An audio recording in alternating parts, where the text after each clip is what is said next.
Chapter 5 Increasing Life. You must get rid of the last vestige of the old idea that there's a deity whose will is that you should be poor, or whose purpose may be served by keeping you in poverty. The intelligent substance which is all, and in all, and which lives in all, and lives in you, is a consciously living substance. Being a consciously living substance, it must have the natural and inherent desire of every living intelligence for increase of life. Every living thing must consciously seek for the enlargement of its life, because life, in the mere act of living, must increase itself. A seed dropped into the ground springs into activity, and in the act of living produces hundreds more seeds. Life by giving, life by living multiplies itself. It is forever becoming more. It must do so if it continues to be at all. Intelligence is under the same necessity for continuous increase.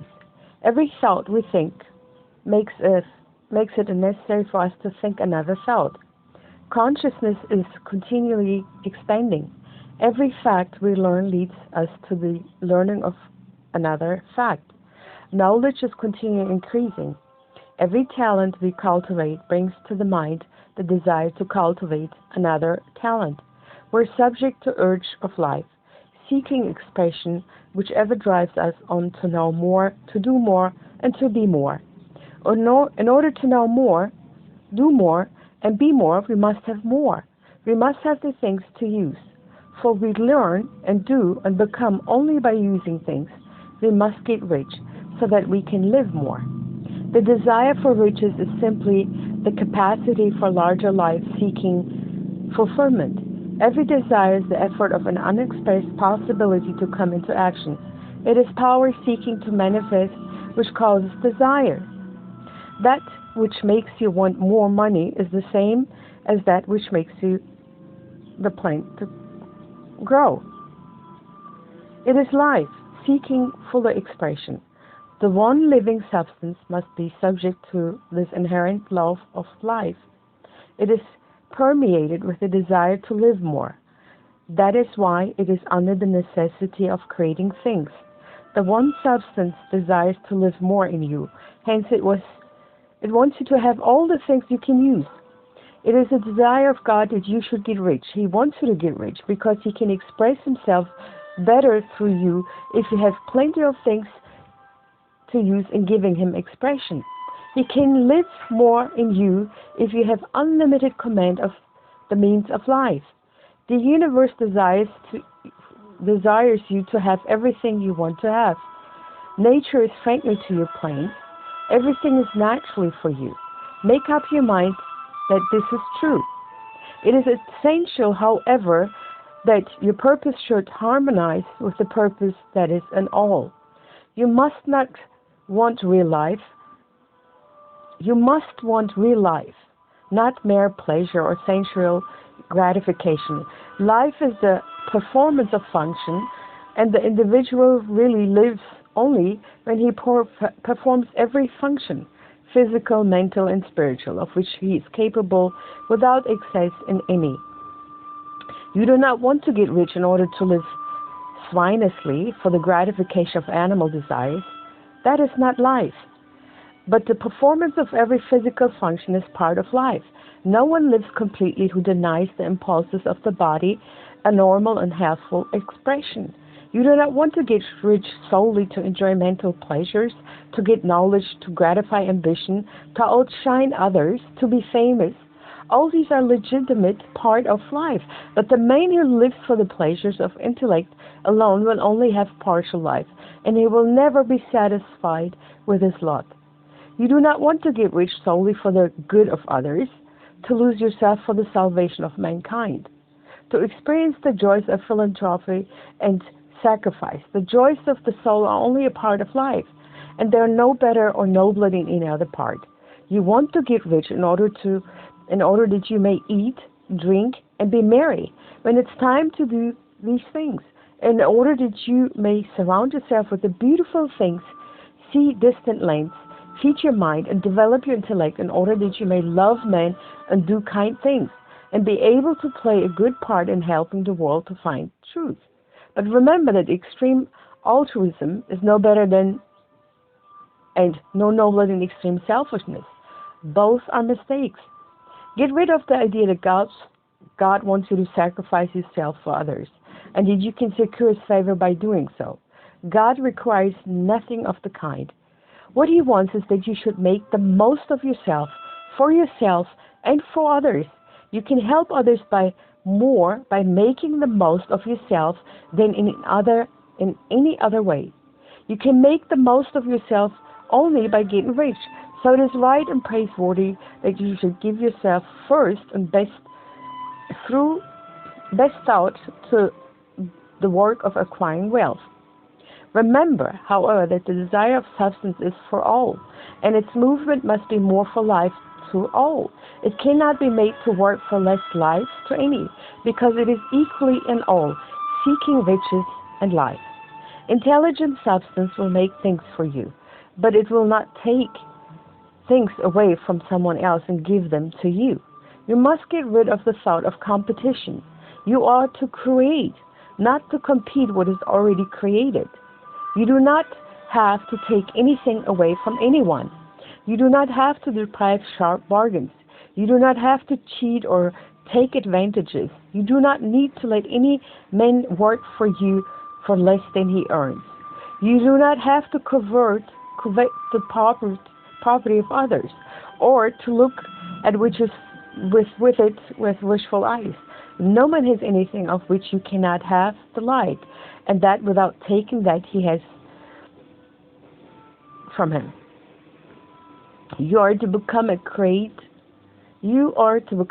creator, not a competitor. You're going to get what you want, but in such way that when you get it, every other man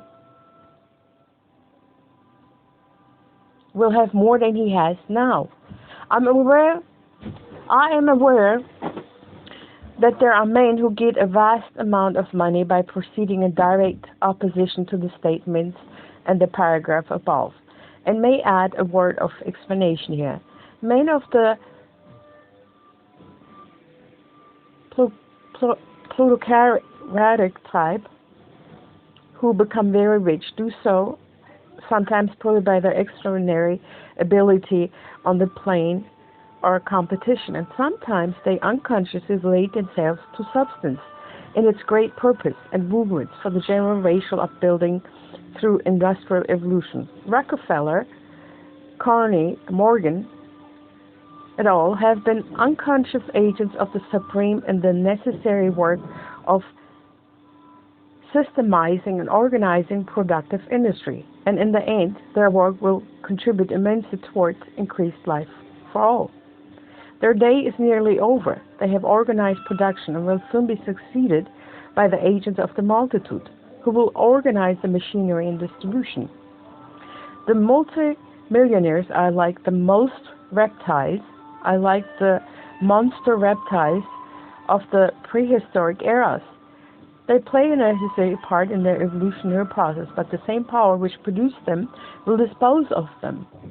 And it is well to bear in mind that they have never been really rich. A record of the private lives of the most this class will show that they have really been the most abject and wretched of the poor. Riches secured on the competitive plane are never satisfactory and permanent. They are yours today and another's tomorrow. Remember, if you are to become rich in a scientific and certain way, you must rise entirely out of the competitive thought. You must never think for a moment that the supply is limited. Just as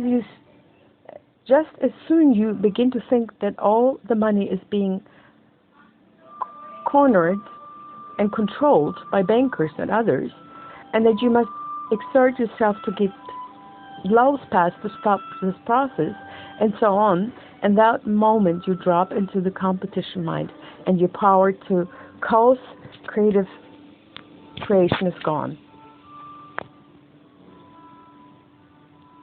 For the time being, and What is worse, you will probably arrest the creative moments you have already instituted. Know that there are countless millions of dollars worth of gold in the mountains of the earth, not yet brought to the light. And know that there were not more will be created from thinking substance to supply your needs. Know that money you will need will come, and if it's necessary for 1,000 men to be to be discovered of new gold mines tomorrow. Never look at the visible supply. Always look at the limited riches and formless substance, and know that they are coming to you as fast as you can receive and use them. Nobody, by concerning the visible supply, can prevent you from getting what is yours. So never allow yourself to think that an instant that all the best building spots will be taken before you get ready to build your house, unless you hurry. Never worry about the trust and combines and get anxious for fear they will soon come to own the whole earth. Never get afraid that you will lose what you want because some other person beats you to get it. That cannot possibly happen. You're not seeking anything that is possessed by anybody else. You're causing what you want to be created from formless substance, and the supply is without limits. Stick to the formulated statement. There's a thinking stuff from which all things are made, and which is, in its original state, permeates, penetrates, and fills the inner space of the universe. A thought in a substance produces the things that is imaged by the thought. Man can form things in his thought, and by impressing his thought upon formless substance can cause the thing he thinks about to be created.